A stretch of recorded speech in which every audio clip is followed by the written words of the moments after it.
നമ്മുടെ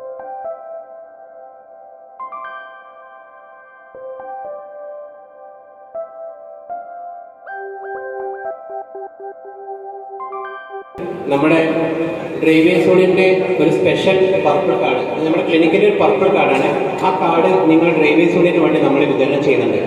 ഈ കാർഡിൻ്റെ പ്രധാന ലക്ഷ്യമെന്ന് പറഞ്ഞു കഴിഞ്ഞാൽ വിസിറ്റിങ്ങിൽ വരുന്ന ആളുകൾക്ക് ഇഖാമ എക്സ്പയർ ആയിട്ട് ഇൻഷുറൻസ് കാർഡ് വേണ്ടല്ലാത്ത ആളുകൾക്ക്, അതേമാതിരി തന്നെ ഹൗസ് ഡ്രൈവർമാർ, ആമിൻ മഞ്ചരി, ഇങ്ങനത്തെ ആളുകൾക്കാണ് ഈ കാർഡ് നമ്മൾ ഇറക്കിയിട്ടുള്ളത്. അപ്പോൾ ഇതിൽ നോർമൽ ഡോക്ടേഴ്സ് നമ്മൾ 20-25 റിയാൽ കൺസൾട്ടിങ് പോകുമ്പോൾ ഈ കാർഡിൽ ഒരു 17 റിയാൽ വരുള്ളൂ.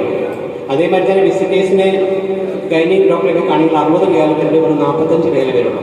അതേമാതിരി തന്നെ ലാബ് ടെസ്റ്റുകൾക്ക് നിങ്ങൾക്ക് 30% ഡിസ്കൗണ്ട് കിട്ടും. ഡെൻ്റൽ ആണെങ്കിൽ അതിൽ 20% ഡിസ്കൗണ്ട് കിട്ടും. മറ്റ് ഓപ്റ്റിക്കൽസ് ആണെങ്കിൽ 35% കിട്ടും. ഫാർമസി 5% കിട്ടും. മറ്റുള്ള സർവീസുകൾക്കെല്ലാം 20% കിട്ടും.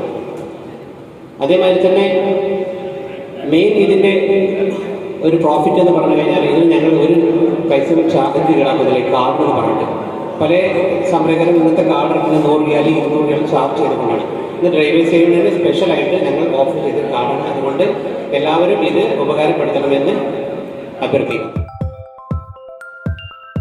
അസ്സലാമു അലൈക്കും. റിയാദ് ഡ്രൈവേഴ്സ് കൂട്ടായ്മയുടെ ഈ ഉദ്യമത്തിലേക്ക് ഭാഗമാകാൻ കഴിഞ്ഞതിൽ അതിയായ സന്തോഷമുണ്ട്. ഷിഫ അൽജിസരയുടെ ആഭിമുഖ്യത്തിൽ നടക്കുന്ന ഈ മെഡിക്കൽ ക്യാമ്പ് ഏറ്റവും മാതൃകാപരമായ ഒരു കാര്യം തന്നെയാണ്. ആതുര സേവനം അല്ലേ, എല്ലായ്പ്പോഴും അത് വളരെ നല്ല രീതിയിൽ തന്നെ നമ്മുടെ ഡ്രൈവേഴ്സ് കൂട്ടായ്മ നടത്തിക്കൊണ്ടുവരുന്നുണ്ട്. പിന്നെ ഹെൽത്ത് ഈസ് വെൽത്ത് അല്ലേ, നിങ്ങളൊക്കെ ഇവിടെ ഇങ്ങനെ ജോലിയുടെ ഭാഗമായി നാടും വീടും വിട്ട് നിൽക്കുമ്പോൾ എല്ലാവരെടുത്തും ഓർമ്മിക്കേണ്ടത് എന്താണ്?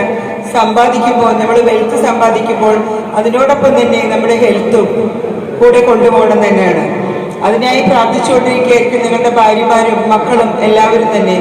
അതുകൊണ്ട് തന്നെ ഇത് കഴിഞ്ഞാലും ഈ ഒരു ചെക്കപ്പ് ഇത് ഇത്രയും കുറഞ്ഞ തുകയിൽ തന്നെ ഈ ഒരു ചെക്കപ്പോടെ നടത്താൻ കഴിയുന്നുണ്ട്. ഇത് തുടർന്നും അതിൻ്റെ എവറി 6 months നിങ്ങൾ ഹെൽത്ത് ചെക്കപ്പ് ചെയ്യുക. ഈ ടെസ്റ്റ് നടത്തുക എന്നുള്ളത് മാത്രമല്ല, രാത്രി വൈകി ഭക്ഷണം കഴിക്കുന്നത് എല്ലാവർക്കും അറിയാം. ഇവിടെ പലരും സൗദി അറേബ്യയിൽ നമ്മൾ ശരിക്കും ഭക്ഷണം കഴിക്കുക എന്നുള്ള പറയണമെങ്കിൽ രാവിലെയാണ് രാജാവിനെ പോലെ ഭക്ഷണം കഴിക്കണമെന്ന് പറയും അല്ലേ. ഉച്ചയ്ക്ക് എങ്ങനെയാണ് എന്ന് പറഞ്ഞ, ഉച്ചയ്ക്ക് എങ്ങനെയാണ് ഭക്ഷണം കഴിക്കേണ്ടത്? മന്ത്രിയെ പോലെ.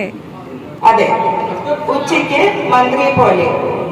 എല്ലാവരും രാവിലെ എണീറ്റിട്ട് വരുമ്പോൾ ബ്രേക്ക്ഫാസ്റ്റ് വളരെ കുറച്ച്, ഒന്നും കഴിക്കില്ല. ചിലപ്പോൾ വെള്ളമായിരിക്കും, ചിലപ്പോൾ ഒരു കോഫി ആയിരിക്കും, അത് മാത്രമേ കുടിച്ചാൽ വരും. പക്ഷെ രാവിലെ നിങ്ങൾ രാജാവിനെ പോലെ കഴിക്കുക, ഉച്ചയ്ക്ക് മന്ത്രിയെ പോലെ കഴിക്കുക, രാത്രി ബെഗറിനെ പോലെ കഴിച്ചാൽ മതി. വളരെ കുറച്ച്, രാത്രി കഴിക്കാതെ കിടന്നാലും കൂടി കുഴപ്പമില്ല. ഇന്നത്തെ ആൾക്കാർക്ക് ഏറ്റവും വലിയ ലഹരി നമ്മൾ നിയന്ത്രിക്കേണ്ടത് മൊബൈൽ അല്ലേ. എല്ലാവരും ഏത് സമയത്ത് കിടക്കുമ്പോഴായാലും ഒന്ന് തോണ്ടിയിരിക്കലാണ്. അപ്പോൾ നമ്മൾ രാത്രി കിടക്കുന്ന സമയത്ത് മൊബൈൽ എല്ലാവരും തന്നെ നമ്മുടെ അടുത്ത് വെക്കാതെ ദൂരെ കൊണ്ടുവയ്ക്കുക. ഇവിടെ ഏതെങ്കിലും ചെയ്യാറുണ്ടോ അങ്ങനെ? രാവിലെ അലാറം വെച്ച് എഴുന്നേൽക്കണല്ലോ എന്നുള്ളതുകൊണ്ട് അടുത്ത് തന്നെ വെക്കും. പക്ഷെ മൊബൈൽ ആരും തന്നെ അടുത്ത് വെക്കാതിരിക്കുക, കിടക്കുമ്പോഴെങ്കിലും അത് മാറ്റി വെക്കുക. ആരോഗ്യം വളരെ നന്നായിട്ട് സംരക്ഷിക്കുക. അതിന് എന്തൊക്കെയാണ് വേണ്ടത് ഒന്ന് പറഞ്ഞേ?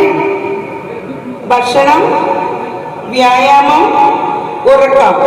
പിന്നെ നമ്മുടെ ശരീരത്തിന് വ്യായാമം എന്നുള്ള പോലെ തന്നെ മനസ്സിന് വ്യായാമം ആവശ്യമാണ്. വായനയുള്ളവർക്ക് തന്നെ സ്വഭാവ രൂപീകരണത്തിൽ തന്നെ പല മാറ്റങ്ങളും അവർക്ക് വരും. ഇഷ്ടമുള്ളത് വായിക്കാം, ഇന്നത് വായിക്കുന്നതില്ല. കഥയാകാം, കവിതയാകാം. തന്നെ മതപരമായിട്ടുള്ള ബുക്സുകൾ വായിക്കുമ്പോൾ നമുക്ക് മാനസികവും ആത്മീയവുമായ കാര്യങ്ങളിലേക്ക് നമ്മുടെ മനസ്സ് പോകും. അപ്പൊ അതിനോട് തന്നെ നമ്മുടെ സ്വഭാവ രൂപീകരണത്തിലും വ്യത്യാസം വരും. അപ്പൊ ആ തരത്തില് അത് ആ അന്തരീക്ഷത്തിൽ വളരുന്ന കുട്ടികള്, ഇപ്പൊ പേരക്കുട്ടികളായിരിക്കും. എനിക്കുണ്ട് 3 പേരക്കുട്ടികളുള്ള ആളാണ് ഞാൻ വായിക്കുമ്പോൾ എൻ്റെ ഒന്ന് ചോദിക്കും, ജീവ എന്താ വായിക്കുന്നത് എന്ന്. മോറൽ വാല്യൂസ് ഉള്ള പുസ്തകങ്ങൾ, നമ്മുടെ മതപരമായിട്ടുള്ള പുസ്തകങ്ങളിൽ ധാരാളം മോറൽ വാല്യൂസ് ഉള്ള കാര്യങ്ങൾ പറയുന്നുണ്ട്. അതൊക്കെ തന്നെ കുട്ടികളെ പറഞ്ഞു കേൾപ്പിക്കാം. എൻ്റെ വല്യമ്മ ഇങ്ങനെ വായിക്കുമ്പോൾ സിഹറും മുബീൻ എന്ന് വായിക്കുമ്പോൾ എന്നെ വരുമ്പോൾ അത് സിഹറാണ്, അർത്ഥം മനസ്സിലാക്കിയിട്ടൊന്നുമല്ല വായിക്കുന്നത്. സത്യം പറഞ്ഞാൽ ഞാനും പഠിച്ചിട്ടുള്ളത് അർത്ഥം മനസ്സിലാക്കിയിട്ടൊന്നുമല്ല വായിച്ച് പഠിച്ചിട്ടുള്ളത്. പക്ഷെ ഓരോന്നും വായിക്കുമ്പോൾ നിങ്ങൾ മനസ്സിരുത്തി അർത്ഥം മനസ്സിലാക്കി തന്നെ വായിച്ച് അത് വരും തലമുറയ്ക്ക് മനസ്സിലാക്കി കൊടുക്കുക. ഇത് മനസ്സിന്റെ വ്യായാമത്തിന് വേണ്ടിയാണ് ഞാൻ പറയുന്നത്. അപ്പോ കൂടുതൽ പറഞ്ഞ് ദീർഘിപ്പിക്കുന്നില്ല. നമ്മുടെ ഷിഫ അൽജിസറയുടെ മാനേജർ അസീസ് അവരെ ഇവിടെ എടുത്തു പറയേണ്ട ഒരു കാര്യം തന്നെയാണ്. പിന്നെ ഇതിന്റെ ഭാരവാഹികളെ എല്ലാവരെയും തന്നെ എനിക്ക് പേരെടുത്ത് പറയാനൊന്നും അറിയില്ല. പക്ഷെ അഷ്റഫ് അവരുടെ ഹോസ്പിറ്റാലിറ്റി കാണിച്ചുകൊണ്ടുള്ള വിളി, ടീച്ചർ എന്തായാലും വരണം, 8 മണിക്ക് തന്നെ തുടങ്ങും. അപ്പൊ ആ വിളി കേൾക്കുമ്പോൾ നമ്മൾക്കൊരു വിധേയത്വമാണ്. നല്ലൊരു കാര്യത്തിന് വേണ്ടിയാണല്ലോ ഈ വിളിക്കുന്നത്. അതുകൊണ്ട് തന്നെയാണ് ഡ്രൈവേഴ്സ് കൂട്ടായ്മയുടെ ഏത് പരിപാടിക്ക് വിളിച്ചാൽ എത്ര അസൗകര്യമായെങ്കിൽ പോലും ഞാനും മകളും എത്താറുണ്ട്. കൊണ്ടുപോകാൻ ഒന്നുമില്ലാത്ത ഈ ലോകത്ത് കൊണ്ടുപോകാൻ നമുക്ക് സ്നേഹവും സൗഹൃദവും. എല്ലാവർക്കും ഒരിക്കൽ കൂടി നന്ദി, നമസ്കാരം.